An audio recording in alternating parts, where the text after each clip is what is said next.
Salut à tous et bienvenue dans ce nouveau tutoriel consacré à la formation en HTML5 et en CSS3. Donc, dans la vidéo précédente, je vous avais montré une balise qui dans cette balise, c'était la balise heading donc qui sert à mettre les en-têtes sur votre site. Aujourd'hui, je vais vous montrer une balise qui sert à faire des paragraphes, donc une balise pour les paragraphes. Donc comme toujours, vous pouvez voir là dans mon code HTML traditionnel, donc qui signifie quoi? Tout en haut, j'ai mon doctype HTML, donc il spécifie le type de document et la page. Ensuite, juste en bas, j'ai ma balise HTML et que je ferme juste ici en bas. J'ai ma balise head et que je ferme juste tout en bas ici là. Et à l'intérieur de ma balise head, j'ai ma balise title et slash title ici.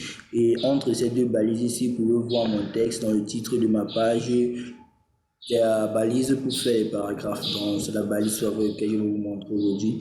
Et en bas aussi, j'ai ma balise meta qui a pour attribut char7 et qui a pour valeur UTF-8.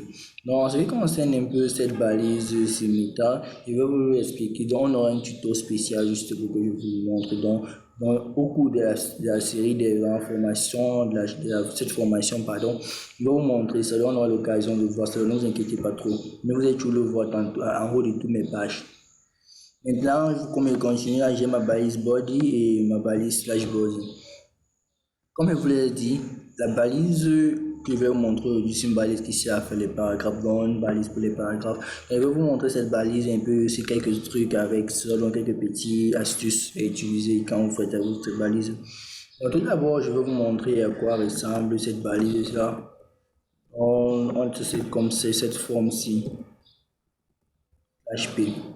Donc, c'est à l'intérieur de ces deux balises ici comme un nombre de texte donc qui forme un paragraphe. Donc, c'est comme ça que ça s'affiche. Donc, ce n'est pas un grand truc. On n'a pas écrit paragraphe, non. C'est donc juste P. Donc, si je tente d'essayer, je mets un truc juste à l'intérieur pour essayer pour voir. Et ce regard, j'entre dans mon navigateur, je tente d'actualiser. Et vous voyez, bam, j'ai ce que j'ai écrit à l'intérieur. Bon, c'est un peu tout ça. Maintenant, ce que je voulais vous montrer maintenant à propos de la balise, de cette balise, c'est les petits trucs que je vais vous montrer ici. Vous allez voir qu'il tente de copier ce morceau, il tente de dupliquer sur une seule ligne. Donc, normalement, dans la fenêtre, ça devait faire les tons. Dès que ça traverse, ça devait couper, donc refaire un retour à la ligne. Maintenant, quand vous tentez d'actualiser et vous voyez, bam, tout ce que j'écris se retrouve sur une seule ligne. Donc maintenant, moi en tant qu'utilisateur, maintenant, je suis obligé de scroller maintenant pour voir ce qui est écrit à la fin. C'est un peu embêtant. Donc ce n'est pas souvent un peu très propre quand vous faites votre site internet. Maintenant, je vais vous montrer deux astuces pour faire retour à la ligne en ce qui concerne ce type de truc là. Donc, ce que vous pouvez faire, à vous-même, c'est de faire les petits coupes comme ça par vous-même. Donc vous pouvez voir, non, je fais mes petits coupes, je tente, comme j'ai fait maintenant, juste en tapant, juste entrée, je tente de revenir ici à mon note, et vous voyez, j'ai mes petits bruits. Donc c'est un peu comme ça que se passe. Donc ici maintenant, ça fait tout le long, c'est pourquoi, parce que ça devait s'arrêter ici. C'est un peu comme ça, donc parce que ça revient directement à la ligne, parce que le texte n'est pas trop grand. Donc c'est un peu comme ça, donc vous pouvez taper soit entrée, soit n'importe quoi. Maintenant, vous avez une deuxième possibilité maintenant. Au lieu de taper entrée pour que ça vous prenne trop de lignes, si vous ne voulez pas trop d'espace, que votre texte prenne trop d'espace, vous pouvez adopter, vous pouvez utiliser une balise appelée BR. Donc cette balise BR là, c'est maintenant on fait les briques. Donc balise BR pour signifie donc pour brique, donc qui signifie brique. Donc cette balise là maintenant vous permettre de faire des petits retours à la ligne.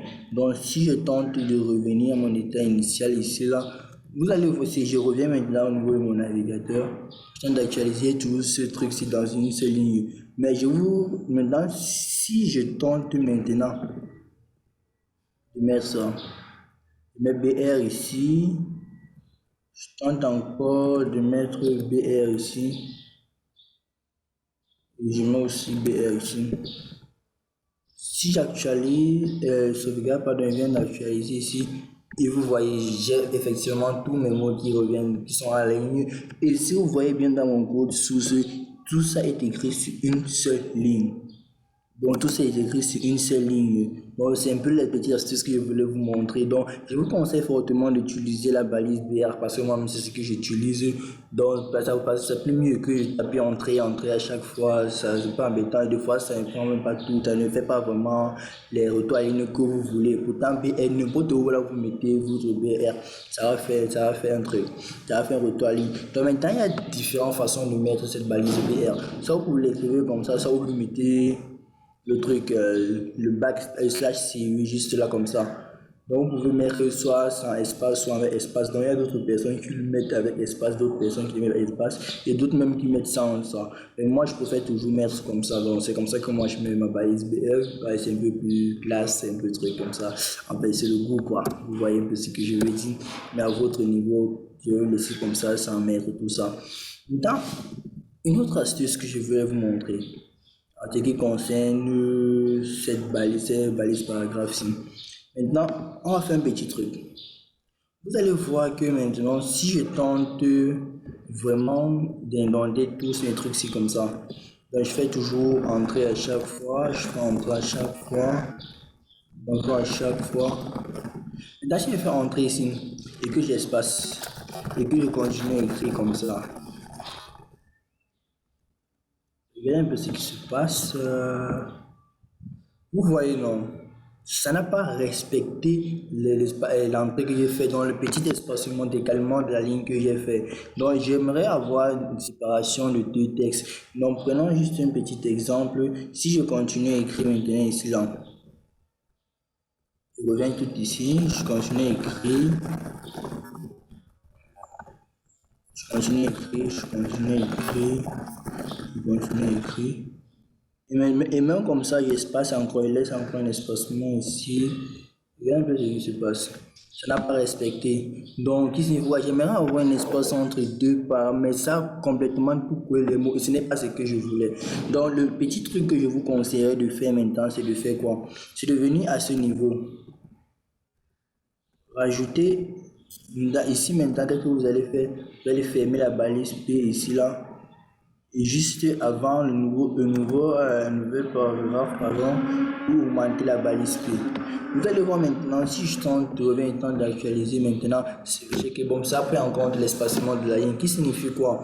Vous savez qu'à chaque fois, à chaque paragraphe, il faut toujours un espacement de la ligne, donc c'est tout, donc il faut jouer un truc. Maintenant, quand vous dites que voici un paragraphe et voici un autre paragraphe, ça va dire que je garde le texte ici et comme c'est un autre paragraphe, je vais laisser tout juste un espace ici.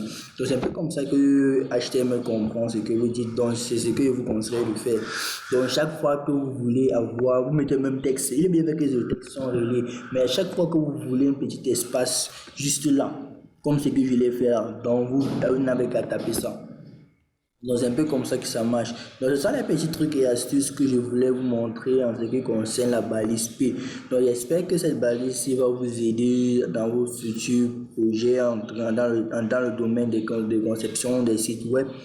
Et cette série de vidéos n'est pas encore finie. J'ai encore beaucoup de surprises à vous montrer en ce qui concerne le HTML. Car c'est un langage un peu trop vaste. C'est un domaine un peu vaste dont je vais vous montrer.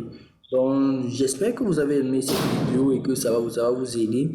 Et n'oubliez pas de vous abonner, de liker la vidéo et de la partager si ça vous a aidé pour que ça puisse aider d'autres personnes. Donc, c'est tout ce que je voulais vous montrer ici. À nous revoir. À la prochaine. Bye.